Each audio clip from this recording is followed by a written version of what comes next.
말씀 같이 볼까요? 디모데전서 2장 1절부터 4절입니다.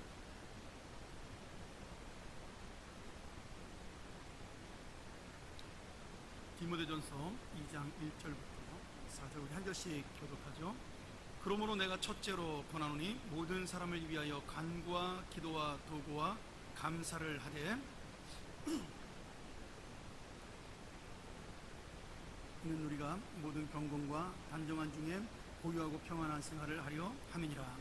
이것이 우리 구주 하나님 앞에 선하고 받으실 만한 것이니 하나님은 모든 사람이 구원을 받으며 진리를 아는데 이르기를 원하시느니라. 아멘.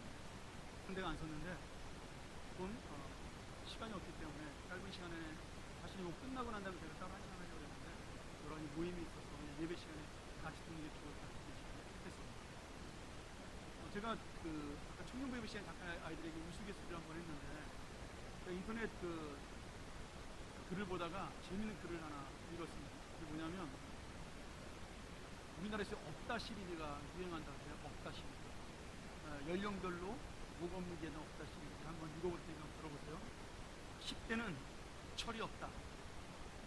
20대는 직장이 없다. 30대는 집이 없다. 그리고 결혼할 사람도 없다. 40대는 돈이 없다. 50대는 일이 없다. 60대는 낙이 없다. 70대는 이가 없다. 80대는 배우자가 없다. 90대는 시간이 없다. 100살이 넘으면 다 필요 없다. 그렇죠? 여러분 좀 공감대가 오시나요? 그래서 우리 친구들이 직장에서 이제 올라갈 만큼 올라간 친구들이 꽤 있는데 이 친구들의 고민은 더 높은 자리에 올라가면 시간다라는 거. 바로 그럼 이제 그만둬야 되니까 고민을 하고 50대 고민이죠. 근데 저는 이 없다 시리즈 보면서 우리 지금 현 시대를 보여주는 그러한 우스갯소리기도 하지만 답답한 심정을 표현한 거죠. 그럼 우리가 이 없다 그러면서 우리의 인생을 거기다 맡기고 살아야 될 것이냐? 그것이 아니라는 거죠.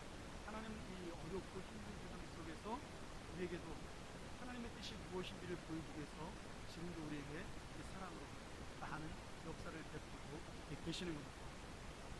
디모데전서를 제가 읽었지만 디모데 시대에도 교회는 어려웠고 힘들었습니다. 혼란과 핍박이 있었고 이단들이 많았고 지금이랑 별 차이가 없어요. 오히려 지금이 더 어려울 수 있겠지만 그 당시도 그 나름대로의 어려움이 있었습니다. 그때 사도 바울이 디모데에게 전하면서 기도에 대한 도움을 주신 것이 오늘 디모데전서 2장 1절부터 4절까지 말씀이죠. 자, 우리가 오늘 이 말씀 보기 전에 제가 아침에 잠깐 설명했던 중보기도에 대한 이야기를 우리가 정확하게 좀 의미를 알고 써야 될 것 같아서 설명을 좀 드리겠습니다. 제가 아침에 그 예언과 예언에 대한 설명을 했죠.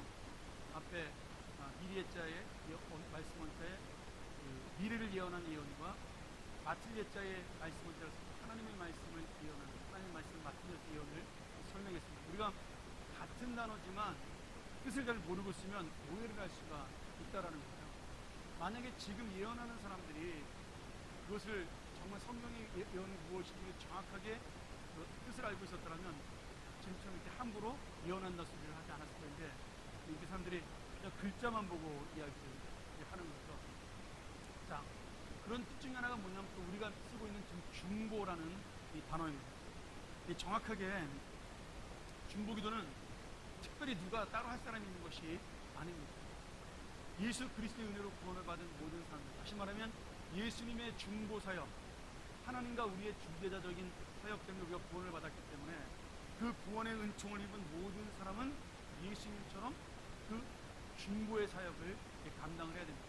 근데 문제는 예수님이 하신 중보의 사역과 우리의 중보의 사역에 어떤 차이가 있냐는 거죠. 그것이 이제 중보기도의 차이로 나타나는 겁니다. 자, 성경에서 중보자는 딱 한 사람뿐이 없어요. 여기서 말하는 중보자를 영어로 설명하면 좀 쉬운데 미디에이터라는 단어인데요. 구속사역을 통해서 하나님과 사람을 하나 되게 하신 예수님만을 우리는 중보자 이렇게 부릅니다. 뭐 정확하게 우리나라 말로 쉽게 표현한다면 중개자가 되겠죠. 그러나 더 미디에이터. 그래서 한 사람밖에 없는 중보자입니다. 그분은 곧 예수 그리스도 오직 유일하신 하나님의 아들이시죠. 우리가 읽지 않았지만 2장 5절에 우리의 유일한 구원자는 예수 그리스도밖에 없다는 사실을 분명하게 고백을 하고 있습니다. 그러므로 하나님과 사람 사이의 중보는 예수 그리스도밖에 없고요. 그렇기 때문에 지금도 우리가 기도할 때 맨 마지막에 끝나는 말을 항상 뭘로 끝내요? 예수님의 이름으로 기도합니다로 끝냅니다. 왜? 지금도 예수님은 우리의 유일한 중보자가 되기 때문이죠. 그래서 우리가 사용하는 중보기도라는 단어를 용어는 같지만 사실 이 단어를 쓰면 안 되는 겁니다. 왜냐하면 중보란 단어는 우리가 고유명사로 예수님에게만 쓰는 단어로 신학적으로 고정을 시켜놨거든요. 그런데 90년대 후반 들어오면서 우리나라의 그 파라처치라 그러죠. 교회 밖에서 뭐 대학교 동아리, 옛날 서클이라고 불렀는데 그 동아리라든지 아니면 선교단체에서 기도운동이 일어나기 시작을 했습니다. 이게 우리나라에서는 대표적인 게 이제 에스라 기도운동 같은 운동이고요. 그런 기도운동 속에서 쓰는 그 사람들이 어떤 단어를 쓰기 시작했냐면 이 중보라는 단어를 기도에다 붙여서 쓰기 시작을 했습니다. 그러니까 이것이 신학을 잘 모르고 용어를 잘 모르는 사람들에게 이 중보기도라는 것이 유행처럼 불빛처럼 번지기 시작을 하면서 그냥 입에 발린 단어가 되어서 그냥 남을 위해서 하는 기도로, 타인을 위해서 하는 기도로 그냥 고정이 돼버리고 만 거예요. 그렇게 20년 가까이 써왔으니까 20년 넘었죠. 이제는 중보기도라는 단어가 예수님이 하는 기도가 아니라 그냥 모든 사람들이 다른 사람을 위해서 하는 기도로 우리에게도 고정이 됐습니다. 지금 이것 때문에 신학적으로 논란이 많고 뭐 엄격하고 좀 보수적인 분들은 중보라는 단어를, 기도라는 단어를 없애버려야 된다라고 말하는 분도 꽤 많이 있습니다. 제가 아는 목사님 중에도 강력하게 그걸 주장하는 분도 있죠. 그런데 쓴 걸 어떻게 해요? 써버린 걸. 그럼 굳어져 버린 걸 어떡합니까? 이제는 뭐 다 그렇게 알고 있으니까. 그래서 제가 생각하기에는 우리가 쓰기는 쓰되 원래의 뜻이 정확하게 무엇인지를 분명히 알고 있어야 된다는 생각이 제가 오늘 설명을 드리는 겁니다. 원래 중보기도는 예수님만이 할 수 있는 거죠. 그러나 지금 우리가 쓰는 중보는 같은 중보라는 단어를 쓰지만 우리가 쓸 때는 다른 사람을 위한 기도로 제한을 시켜서 반드시 사용을 해야 됩니다. 이걸 왜 잘못 사용하냐면, 잘못 사용하면 어떻게 하냐면 내가 기도해서 저 사람을 살릴 수 있다고 착각합니다. 물론 살릴 수 있죠. 어떻게 살려요? 하나님이 전부 살려주는 거잖아요. 근데 이 중보의 그 문자적인 의미로 받아들이면 내가 직접 저 사람을 살리는 능력자가 되는 겁니다.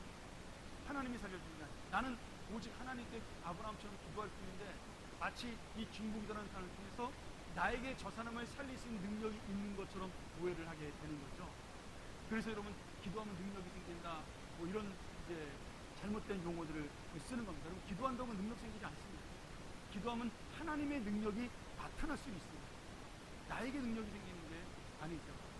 그래서 우리가 한국에 쓰는 많은 단어들 중에 능력 기도니 뭐 이런 거, 대적 기도니 이거 굉장히 조심해서 써야 될 텐데 뭐 이단까지라고 제가 말하기도 그렇지만 사실은 성경적으로 완전히 잘못된 용어들입니다.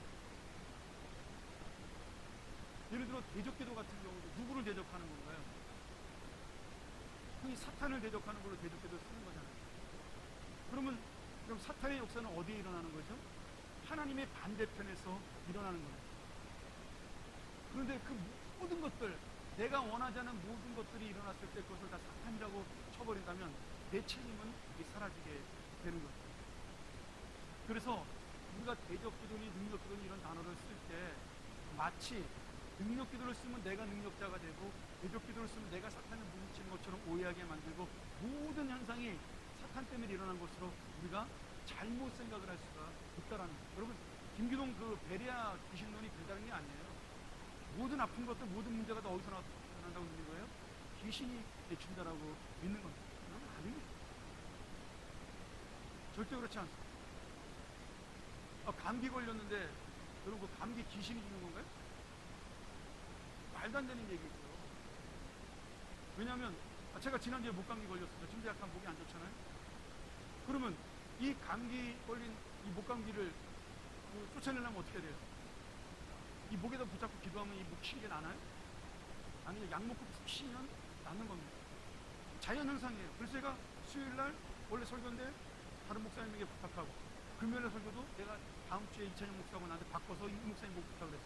그랬더니 토요일날 목이 많이 났어요. 그래서 오늘 설교하는데 그 시간이 없어요.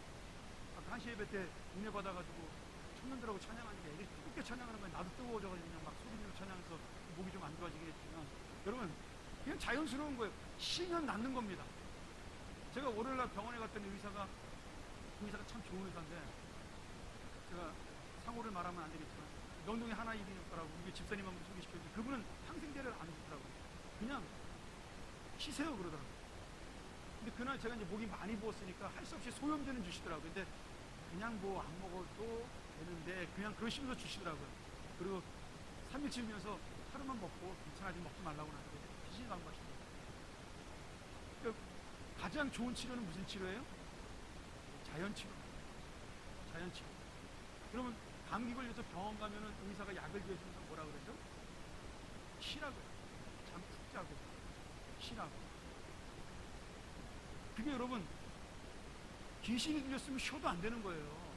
그렇잖아요.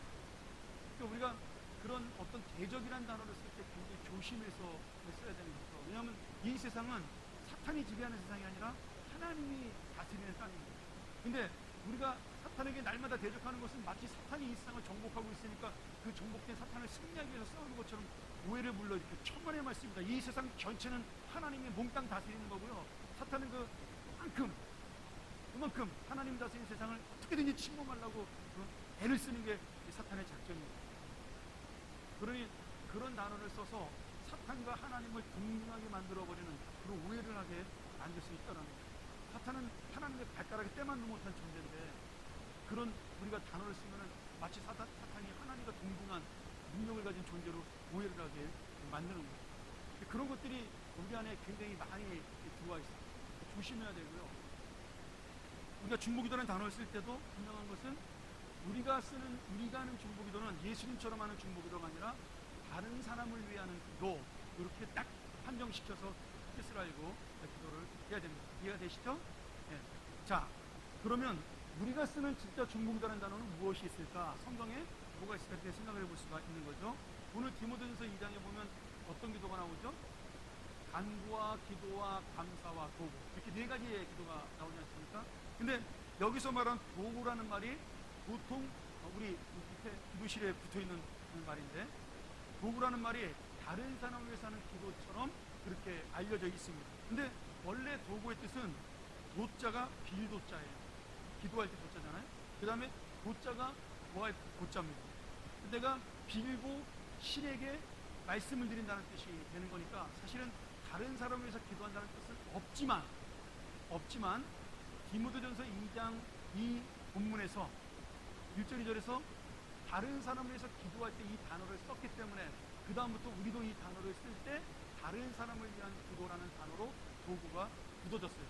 그러나 실제로 여기 이 디모데전서 2장에 나타나는 기도와 간구와 감사, 도구 네 단어는 전부 똑같이 다른 사람을 위한 기도로 쓰여지고 있습니다. 일단 그렇게 아시고 정확하게 우리가 중보기도보다는 다른 단어를 써야 된다 그러면 어떤 단어를 써야 되냐면 청원기도, 뭐 아니면 지금 우리가 쓰는 대로 도고기도, 아니면 이웃을 위한 기도, 다른 사람을 위한 기도, 아니면 중재기도, 이렇게 쓸 수가 있겠죠. 복잡한가요? 뜻은 그렇다라는 거죠. 그러나 뭐 중보기도라는 단어를 써도 저는 우리 교회에서는 문제 삼지 않겠습니다.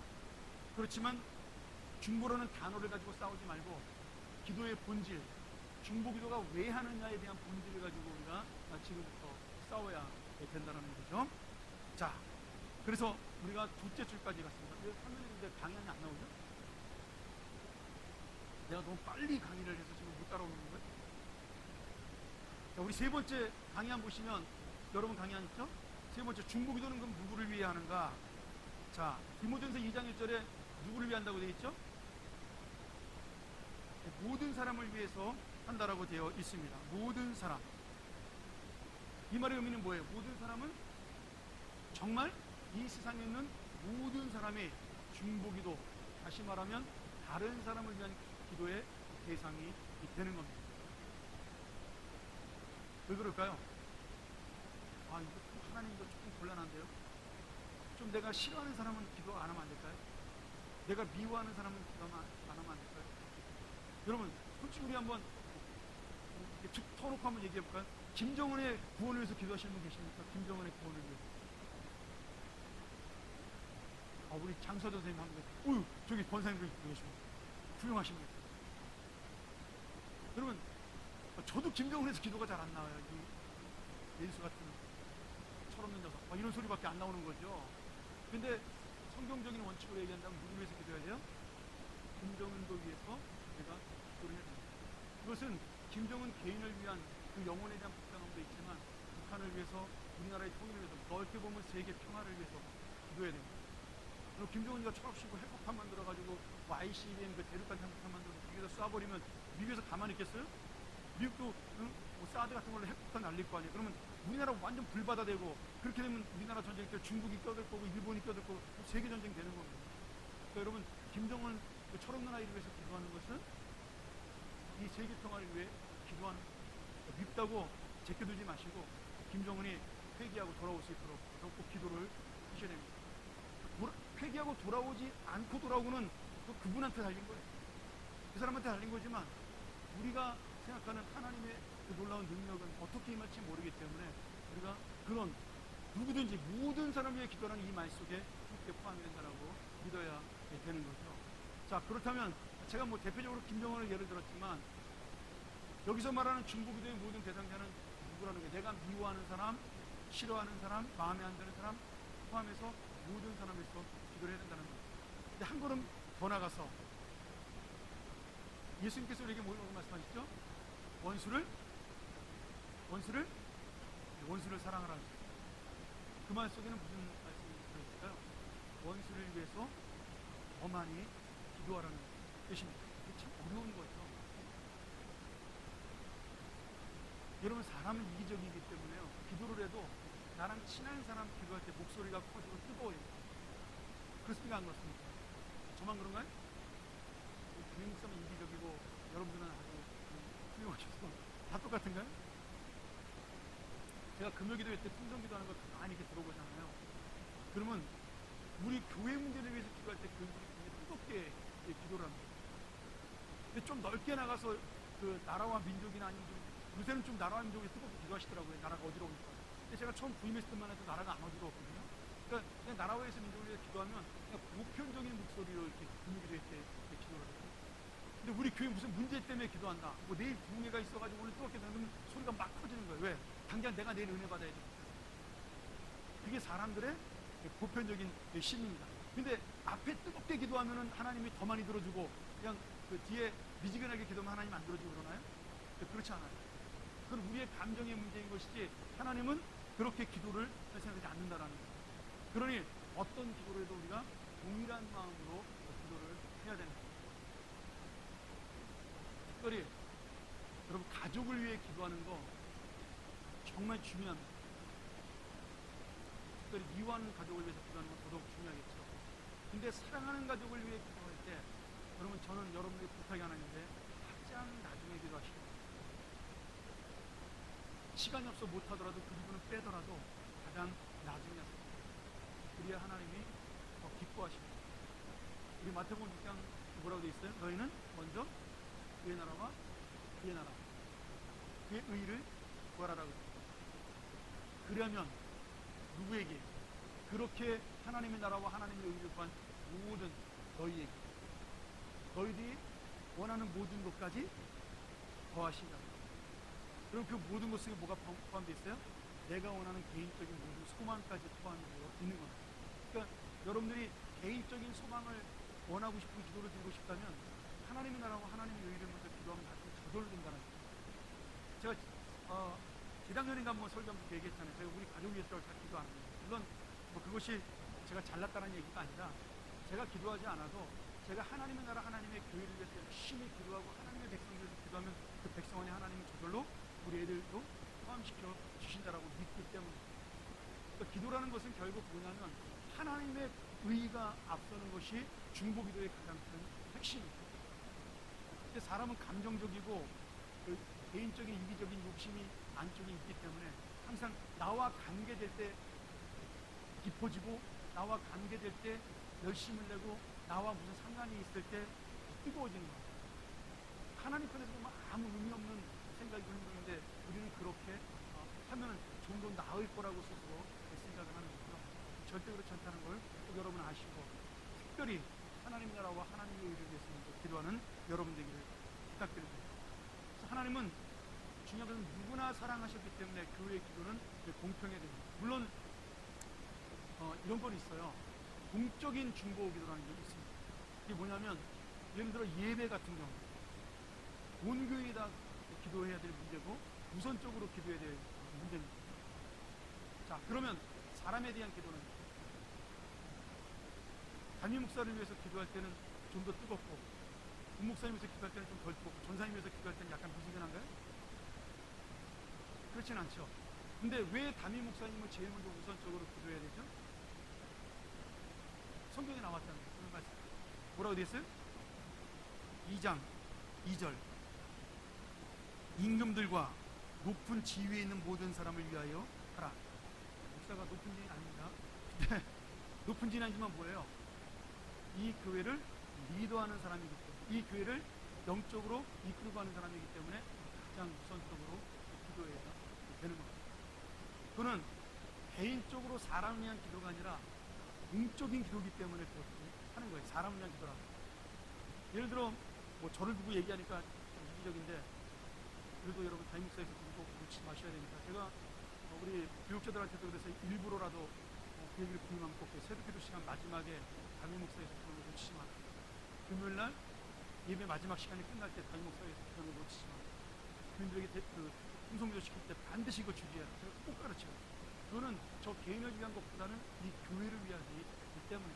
그리고 담임 목사를 위해서 기도하는 그 순간에 하나님이 교회를 위해서 기도하는 걸 알기 때문에 부목사와 교육자들 저절로 다 들어갑니다. 물론 부목사님과 교육자들 다 이름 넣어서 기도하는 거 좋지만 그렇게 할 시간이 없을 때 그렇게 해도 하나님은 우리의 마음을 아시기 때문에 한꺼번에 들어줄 수 있다는 거예요. 교회를 위한 기도로 볼 때. 자, 우리가 그러면 여기 임금들과 높은 지위 있는 사람을 위해서 기도하라 그랬잖아요. 그러면 우리가 누구를 위해 기도해야 되죠? 지금 우리나라는 임금이 없으니까 대통령을 위해서 기도해야 됩니다. 그 대통령이 마음에 들든 마음에 들지 않던 기도를 해야 되는 거죠. 내가 투표 때 저 사람 안 뽑았으니까 나 기도 안 해. 그것이 바로 잘못된 사고랍니다. 왜요? 그 대통령은 하나님이신 이 나라에 다스릴 수 있는 권한을 가지고 있어요. 물론 그 다스림은 힘과 권력으로 다스리는 게 아닙니다. 덕과 의로 다스리는 거죠. 마치 목자가 양을 돌보듯이 다스리는 겁니다. 그러니까 대통령은 하나님에게 책임을 맡은 자이기 때문에 그 책임 맡은 자가 공동체를 유지할 수 있도록 우리가 우선적으로 기도하는 것이 맞습니다. 그러니까 국가와 민족을 위해 기도할 때 반드시 대통령과 함께 기도하는 것이 옳은 거죠. 그리고 저희가 썩 좋아하진 않지만 정치가 되기 위해서도 그래서 기도를 해야 됩니다. 그 사람들이 옳든 옳지 않든 그 사람들이 이 나라를 다스릴 수 있는 권한을 일단 임시로 위임을 받은 거예요. 하나님. 국회의원은 몇 년이죠? 우리나라입니까? 4년인가요? 4년 동안. 대통령은 5년 동안 위임을 받은 겁니다. 그러니까 그 기간만큼 우리가 열심히 그 사람 미워도 그 사람의 공동체를 위해서 기도를 해줘야 되는 거죠. 자, 그렇다면 왜 그러면 못된 대통령 아니면 못된 정치가 되기 위해서 기도를 해야 되나? 지금 여러분 디모데 전후서의 상황을 잘 보세요. 로마 시대 예수 믿는 사람들을 핍박하던 시대입니다. 그러면 로마 황제가 미워요, 안 미워요? 밉잖아요. 감옥에 가두고 사자굴에 집어넣고 막 이러는데 안 밉습니까? 밉잖아요. 근데 그 사람을 위해서 하나님이 기도하래. 야, 이거 막 미쳐버리고 싶어. 어제 그 사람 때문에 내 아내가 죽었고 내 형제가 죽었는데 오늘 그 사람을 위해서 기도하라는 게 말이 됩니까? 근데 하나님께서 기도하라는 이유는 뭐예요? 우리가 그 사람의 마음을 받고 나야 이 나라가 평안해지면서 우리가 바른 신앙생활을 할 수 있도록 하기 때문에 여기 나오죠. 고요하고 안정된 생활을 위해서 그 사람이 이뻐서 하는 것이 아니라 나라와 민족 때문에 하는 겁니다. 아까 말한 대로 담임 목사님이 예뻐서 기도하는 게 아니라 교회 때문에 하는 것과 같은 겁니다. 물론 저 예뻐하시기 바랍니다. 네. 안 예뻐하시면 안 되죠.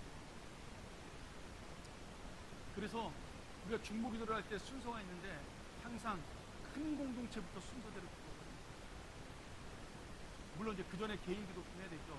목표해야 되죠.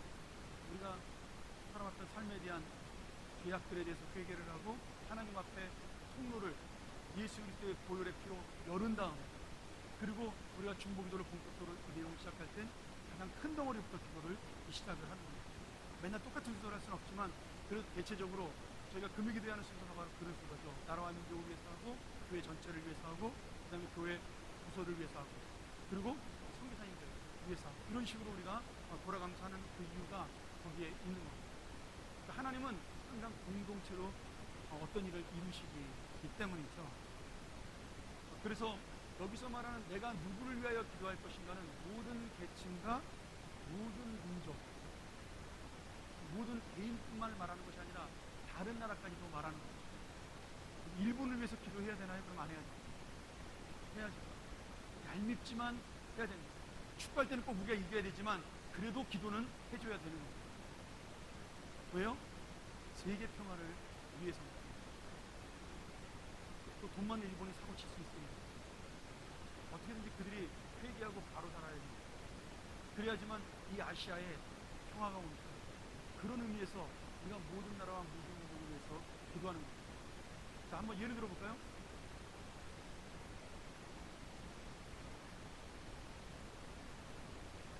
다니엘이 이스라엘 사람입니다. 자기 나라를 멸망시킨 바벨론 나라의 포로로 잡혀갔습니다. 근데 그 바벨론 나라에서 교육을 잘 받고 바벨론 나라의 총리가 되었습니다. 다니엘은 바벨론 나라가 자기한테 어떤 입장인 거죠? 자기 나라를 멸망시킨 원수의 나라입니다. 근데 그 나라에서 지금 뭐라고 있어요? 높은 공무원을 하고 있습니다. 그러면 다니엘은 그 바벨론 나라와 왕을 위해서 기도해야 되나요? 아니면 지금 자기 나라를 위해서 기도하려면 바벨론 나라가 망해야 독립을 하는 거잖아요. 어떻게 기도했을까요? 다니엘이 어떻게 기도했을까요? 자기는 그 나라 공무원이에요. 국무총리예요. 근데 이 나라가 망해야 우리나라가 살아. 어떻게 기도해요? 이게 기도의 딜레마라는 거죠. 자, 제가 이제 예를 한번 들어볼까요? 제가 미국에 있을 때 창조과학회에서 창조과학 순례를 했습니다. 그럼 어떻게 하냐면 두 가지 방법이 있는데 저희 교도 나중에 한번 기회가 있으면 참 좋거든요. 그 라스베가스를 중심으로 해가지고 그쪽에 그랜드 캐년하고 그 다음에 브라이스 캐년, 자이언트 캐년을 우리가 봅니다. 거기가 뭐냐면 노아의 홍수가 지나갔다라는 어떤 그 지질학적 증거를 보여주는 자료예요. 그러니까 그랜드 캐년의 계곡이 노아의 홍수가 끝나고 물이 확 빠져나가면서 생긴 계곡이라고 창조과학자들이 얘기하거든요. 그래서 거기를 이제 그 사우스림 그랜드 캐년을 보러 가고, 그 다음에 브라이스 캐년, 자이언트 캐년을 봅니다. 그 다음에 이제 좀 더 멀리 가려면 이제 시애틀에 그 노아의 홍수가 빠져나갔던 그 강과, 그리고 그 시애틀 넘어서 카나다의 어디입니까? 밴프 지역을 가서 거기에 있는 로키 산을 보는 거죠. 거기도 그 노아의 홍수의 흔적을 볼 수가 있는 겁니다. 그러니까 이게 꼭 먹고 알 먹고요. 그랜드 캐년이 미국의 제일 유명한 서부의 관광지잖아요. 관광을 하면서 창조과학 공부를 하는 거죠. 그 다음에 거기서 더 아름다운 데가 그 카나다의 밴프인데 세계에서 가장 아름다운 곳 5번 손가락을 꼽는 곳이니까 거기를 구경하면서 창조과학을 공부를 하는 겁니다. 저는 이제 그 시애틀 쪽, 그 밴프 쪽은 못 가봤고 그랜드 캐년만 갔는데, 물론 그랜드 캐년도 노스림이 훨씬 예쁜데 창조과학에서 보여주는 건 사우스림입니다. 경치가 좀 덜 예쁜 것을 보여주는 거예요. 근데 이제 거기서 우리가 그 창조과학 세미나를 하고, 호텔이 라스베가스가 쌉니다. 오해하시면 안 됩니다. 이거 하러 가는 거 아닙니다. 호텔비가 딴 데보다 월등히 싸기 때문에 거기 가서 우리가 숙소를 잡는데, 그 브라이스 캐년에서 라스베가스를 넘어가는 언덕이 있어요. 라스베가스를 이렇게 15분 정도 놔두고 이렇게 바라보면 라스베가스 전경이 이렇게 딱 그 밤에 구야성 같은 그 화려한 네온상이 보이는 그 언덕이 있습니다. 근데 갑자기 버스를 딱 거기다가 그 안내하시는 목사님이 그 라스베가스에 살던 목사님인데, 교회하시는 목사님인데 세우는 거예요. 그들이 저희 목사들한테, 창조학교 저희 이제 목사님 분들이 한 20쌍 정도 됐거든요. 여기서 잠깐 기도 좀 해달라고 부탁을 합니다. 그럼 라스베가스가 무슨 도시예요? 환락의 도시, 죄악의 도시. 미국에서 유일하게 동창, 다시 말하면 창녀를 봉인해주는 도시예요.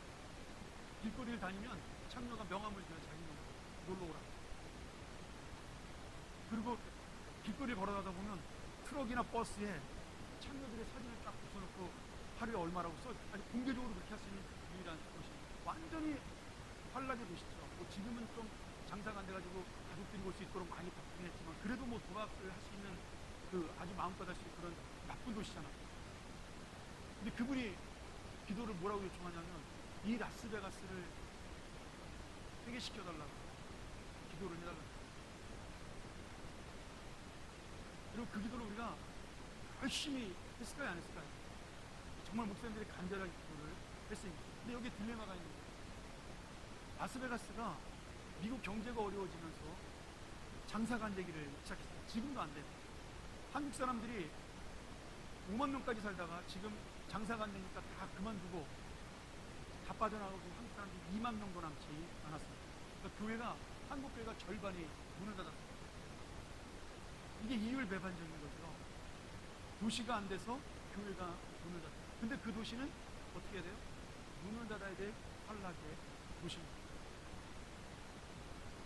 그 미국의 그 유명한 목사님 중에 한 분이, 약간 이름이 기억이 안 나는데, 그 라스베가스에 가서 개척하신 교수님이 계셔요. 그래도 1년 만에 교인을 5천 명, 1만 명으로 늘려놓은 교수님이 계십니다. 정말 죄가 많은 곳에 은혜가 넘친다고, 교회 오픈하자마자 그냥 사람들이 막 몰려들기 시작해서 금방 10,000명 돼가지고, 이게 지금 한 10대 교회 안에 들어가 있어요.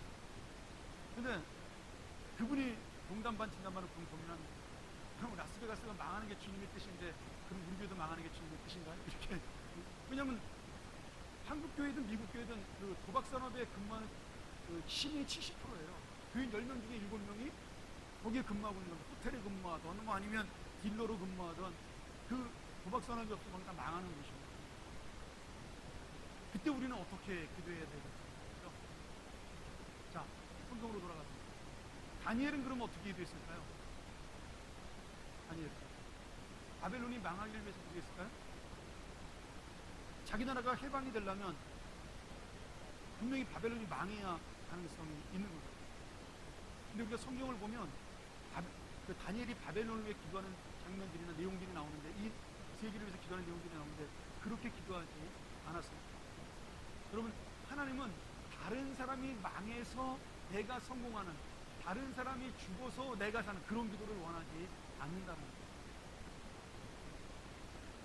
그래서 우리가 정확하게 어떤 것이 선한 방법인지 모르겠지만, 하나님의 선한 방법에 대해서 기도를 해야 하는 거예요. 어떤 경우에 누군가 죽어야 내가 살 때가 있고, 누군가 망해야 내가 성공할 수가 있습니다. 근데 그런 기도는 하나님이 원하지 않는 거예요.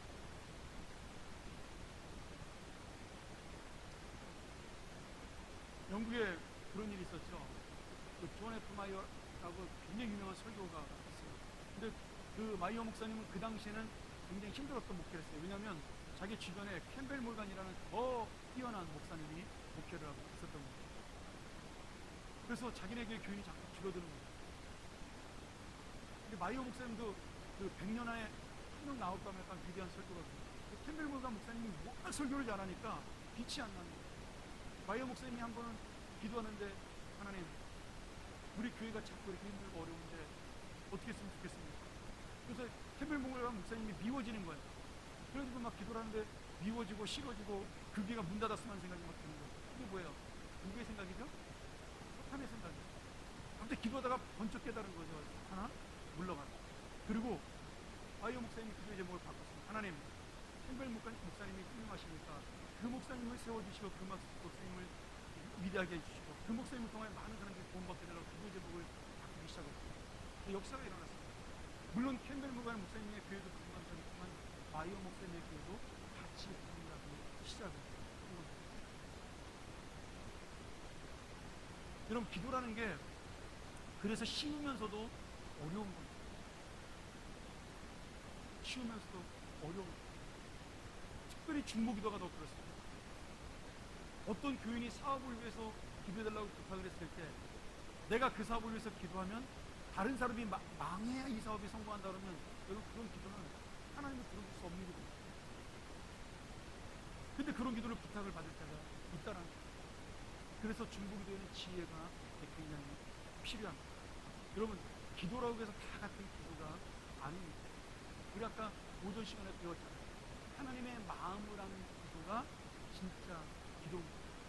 하나님의 마음을 헤아리는 기도가 진짜 기도입니다. 내가 원하는 것을 이루는 것이 기도가 아니라 하나님이 원하는 것을 내 마음속에 이해를 하는 것. 그래서 그 하나님을 내가 이해할 수 있는 것.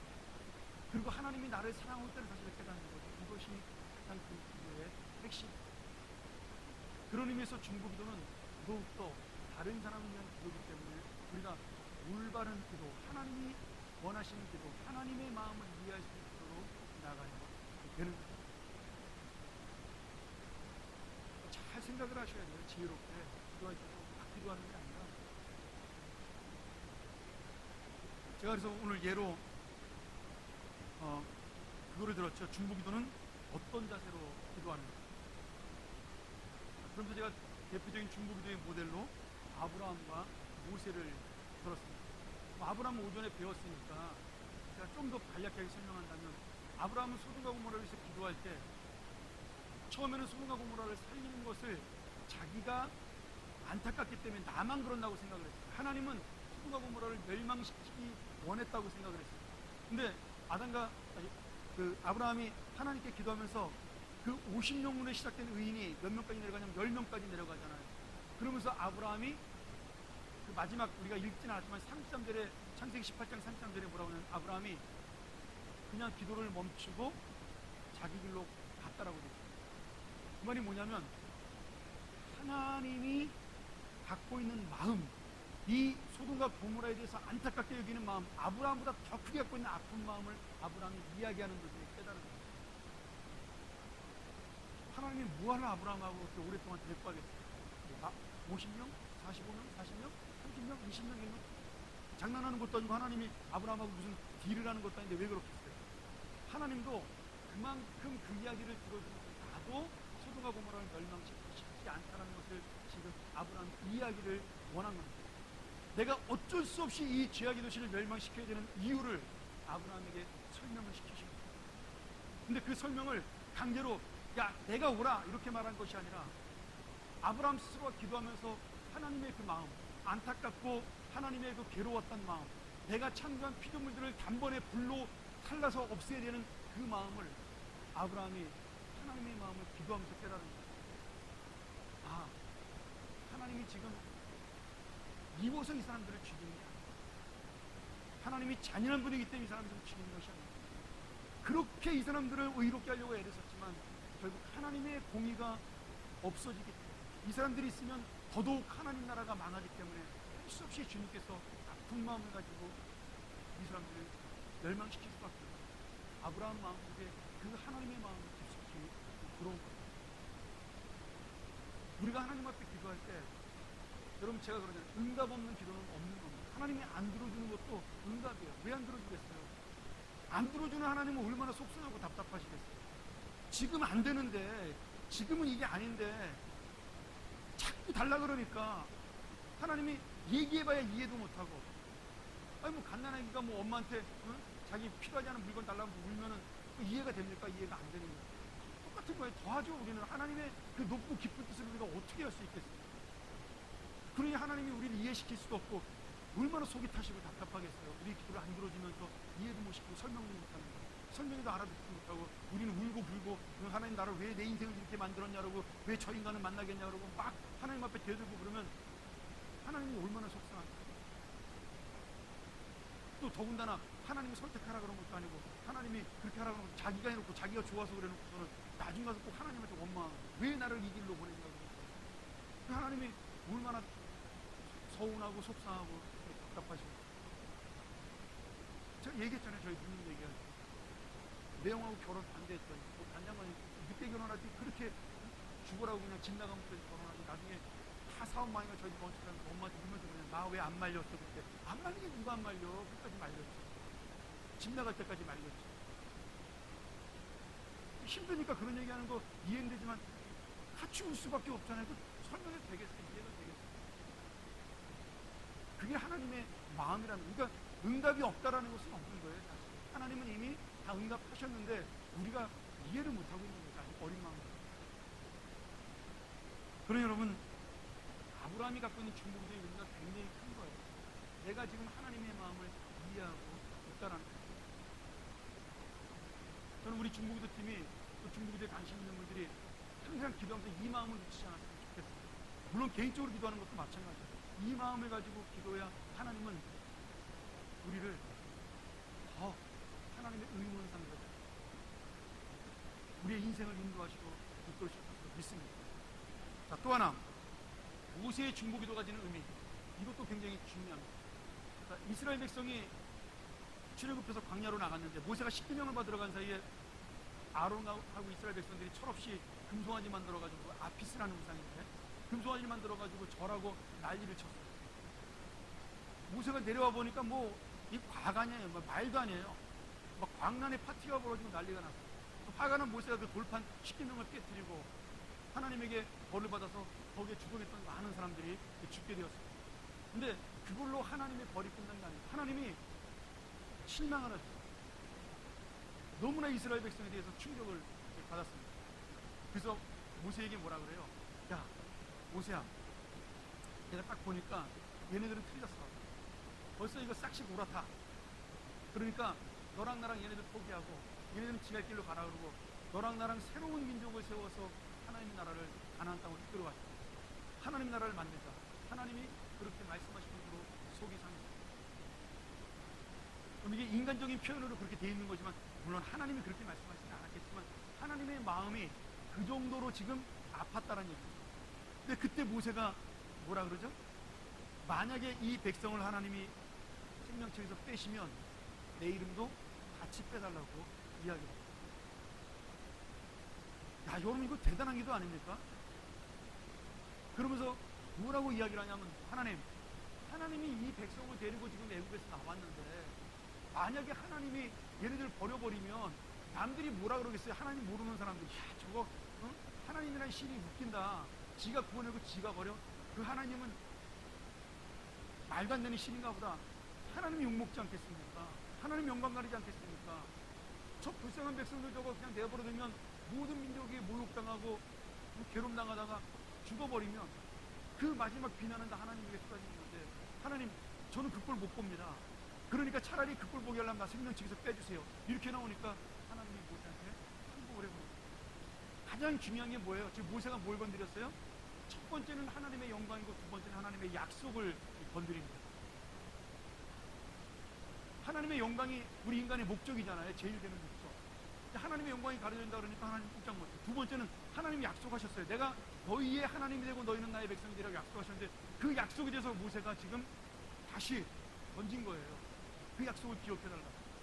여러분, 이 기도야말로 하나님이 가장 꼼짝 못했던, 성경에서 우리가 응답을 받을 수밖에 없는 정말 기도의 모범 중에 모범입니다. 하나님은 당신의 영광에 요만큼이라도 해가 되는 걸 절대로 하지 않으십니다.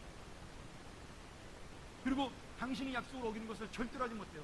하나님의 다른 이름이 뭐예요? 신실입니다. 신실. 불변이에요.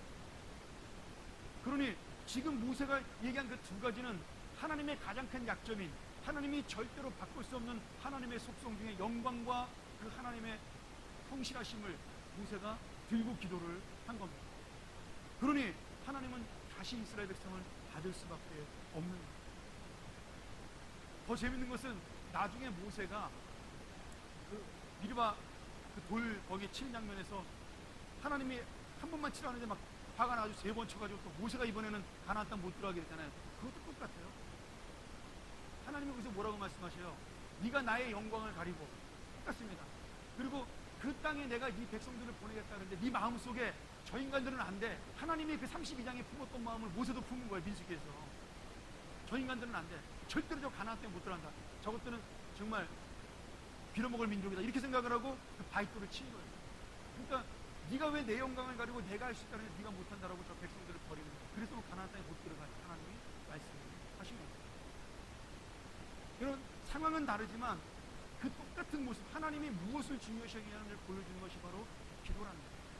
하나님이 들을 수밖에 없는 거예요. 여러분, 우리가 어떤 기도를 해야 되는 겁니까?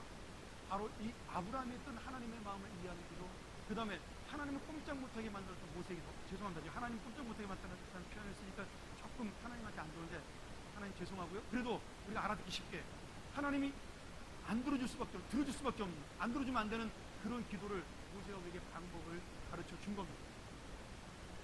여러분이 기도할 때 이 방법을 사용하시면 되는 거예요. 근데 여러분, 한번 여러분이 기도하는 것 중에 한번 생각해보세요. 몇 가지나 하나님의 영광을 위한 기도겠어요? 몇 가지나 그 하나님의 약속과 연결되는 기도겠어요? 저는 대부분의 기도가 까베리스 올티드 목사님이 그런 얘기하셨는데, 제가 옛날에 출판할 때 번역했어요. 책에 보면 우리 기도의 대부분은 하나님 나라의 휴지통에 들어간다고 그분이 그 얘기하셨어요. 10개 중에 9개는 쓸모없는 기도라는 거예요. 하나님의 약속과 하나님의 영광과 하나님과 상관없는 나만의 감정을 위한 나만의 욕심을 위한 기도이기 때문에 우리 기도의 대부분은 쓰레기통에 들어갈 수밖에 없다는 거예요. 물론 하나님이 쓰레기통에 묻지는 않겠지만 그 목사님이 그렇게 표현을 하신 거예요. 그러면 모세 같은 기도를 하는데 하나님 왜 우리 기도를 쓰레기통에 버리시겠어요? 하나님의 자존심과 하나님의 그 속성과 하나님의 권능에 대한 질문입니다. 그럼 여러분, 중보기도라는 것이 다른 것이 아니라 바로 하나님을 움직이게 만드는 기도라는 거예요. 전 여러분이 개인 기도를 하든 중보기도를 하든 그런 하나님의 마음을 알고 하는 기도가 됐으면 좋겠습니다. 자, 마지막으로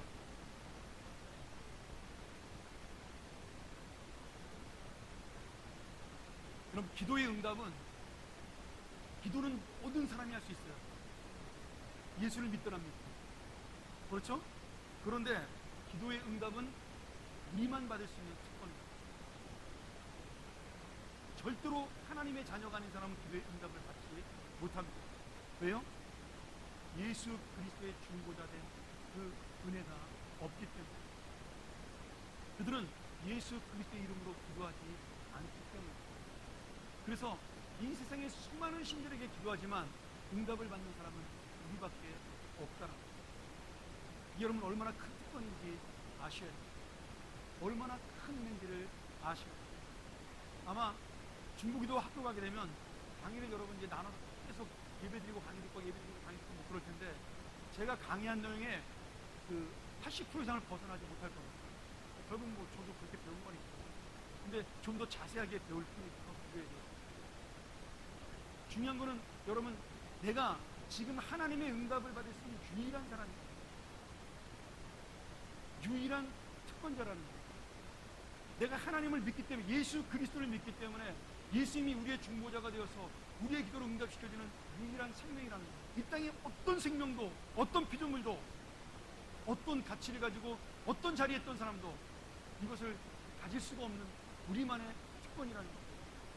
전부 다 예수 믿는 사람만 앉아있으니까 다 별 볼 일 없는 특권처럼 보이세요?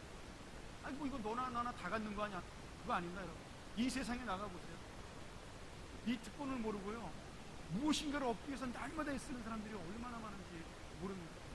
세상 밖으로 세계로 한번 여행 한번 가보세요. 예수 믿는 사람 눈 씻고 쳐다보기도 어렵습니다. 제가 방글라데시 갔더니 1억 7천만 중에 0.5%도 예수를 안 믿는데요. 그러니 여러분, 그 0.5%도 안 되는 그 사람들은 얼마나 큰 은혜와 특권을 받은 사람입니다. 본인들이 아는지 모르는지 모르겠지만, 여러분, 우리가 같이 앉아 예배드릴 수 있고 매일 기도할 수 있기 때문에 이것이 아무것도 아니고 당연한 것이고, 기도가 맨날 그렇지 목사님이 하는 얘기고 그거 아닌가요? 여러분, 기도는 할 수 있는 것 자체로 은혜고요, 응답을 받을 수 있는 것 자체로 특권입니다. 그러니 제발 부탁인데, 여러분, 새벽기도 맨날 못 나오는 건 제가 방법이 없죠. 금요일에는 나오시면 돼요. 일주일에 한 번 하나님 붙잡고 그 공식으로 기도하는 거, 그거 한 번 못 해보고 그 특권 못 누리고 사는 거 얼마나 어리석고 바보 같아요. 저는 진짜 어리석다는 생각이 들어요. 물론 저도 어쩔 때 힘들어서 금요일에 오늘 같은 날 좀 쉬었으면 좋겠다, 그럴 때 있죠. 365일 매일같이 기도하는 게 즐거운 것만은 아닙니다. 근데 여러분, 그 즐거움을 놓치는 그 순간의 특권도 놓치는 거예요. 억지로라도 앉아있을 때 그 특권이 나의 것이 되는 겁니다. 최순실 같이 이상한 사람도 대통령하고 안다는 것 자체나만 청와대도 막 프로테스트하고 그런다는 거예요. 여러분, 우리는 하나님의 아들, 딸인데 그 하나님하고 프로테스트하는 이 특권을 왜 놓치려고 시간 없다는 이유로 그럼 그렇습니까? 아니면 힘들다는 이유로? 얼마나 그게 어리석은 일이에요. 이 놀라운 특권을 내가 놓치고 산다. 그러니 금요일날 설교가 좀 은혜가 안 돼도 제가 죄송하고, 뭐 힘들어도 좀 죄송하지만 여러분, 여러분 스스로의 영혼을 위해서 금요일날 나오셔야 살 수가 있는 겁니다. 그게 여러분 영혼이 사는 게 우리 교회는 뭐 수요일날 예배도 오전에밖에 안 드리는 거예요. 금요일날 하러 나오는 게 뭐 이렇게 대단한 거예요. 옛날에는 막 수요일, 금요일, 뭐 토요일까지 매일 모인 사람들도 많은 거예요. 그러니까 이 금요일은 정말 내가 이날만큼은 기도로 하나님과 승부를 한번 보리라, 그런 각오로 오셔서 뭐 설교 좀 어떻고 좀 찬양 좀 괜찮아요? 그냥 기도 시간 한번 하나님 들어보셔. 하나님 앞에 살려달라고 말씀해 주시고, 얼마나 그 기쁨의 시간이고 능력의 시간이고 은혜의 시간. 오늘 여러분 말씀 정리하면서 우리는 우리도 모르는 사이에 하나님이 너무나 많은 우리에게 특권을 주시고 은혜를 주셨는데 우리는 그냥 너무나 간단하게 이것이 내일 있는 일이기 때문에 잊어버리고 사는 거예요. 특별히 기도가 가장 그런 거예요. 오늘 여러분 이 중국어 세미나 같은 데서 뭐 전부 다 중국 팀에 들어오라 그런 얘기 아닙니다. 우리 시간 되시는 분들은 잠깐 올 수 있는 분들 오면 좋고, 이 위대한 특권에 공적으로 참여하는 게 중국어 모임이잖아요. 그래서 많이 올수록 좋지만, 그러나 거기에 오지 못한다더라도 이 정확한 기도에 정말 하나님이 원하시는 기도, 하나님이 들어줄 수 없는 기도가 무엇인가를 깨닫고, 오늘도 우리가 이 기도를 향해서 바른 기도, 그리고 하나님이 원하시는 기도를 향해 달려나가는 우리 귀한 평안의 식구들 되기를 주의 이름으로 축원합니다. 우리 기도하겠습니다.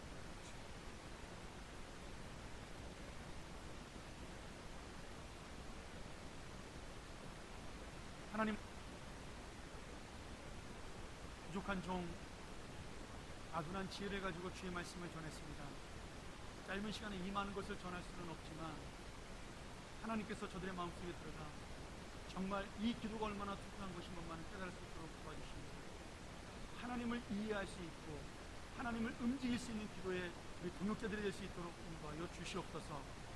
우리는 능력이 없고 연약하지만 하나님의 능력을 우리가 불러올 수 있다는 사실, 하나님의 능력을 우리가 우리 스스로가 아닌 주님의 힘으로 나타낼 수 있다는 사실을 느끼고 깨닫게 하십니다. 중보자 되신 예수 그리스도를 의지하여 우리 사랑하는 중보기도팀이 또 우리 모든 기도하는 형제와 자매들이 이 놀라운 은혜를 나눌 수 있도록 인도하여 주시옵소서. 이 기도의 특권을 놓치고 사는 어리석은 인생이 아니라 정말 특권을 누리고 사는 귀한 우리의 기도의 삶이 될 수 있도록 인도하여 주시옵소서. 지금 우리 주 예수 그리스도의 은혜와 하나님의 사랑과 성령의 감동과 교통하심이 오늘 주의 말씀을 듣고 기도의 동역자, 기도의 헌신자, 하나님과 교통한 자로 살아가기를 원하는 우리 귀한 주님의 성도들, 자녀들 머리 위에 지금부터 영원토록 함께 있을지어다. 아멘.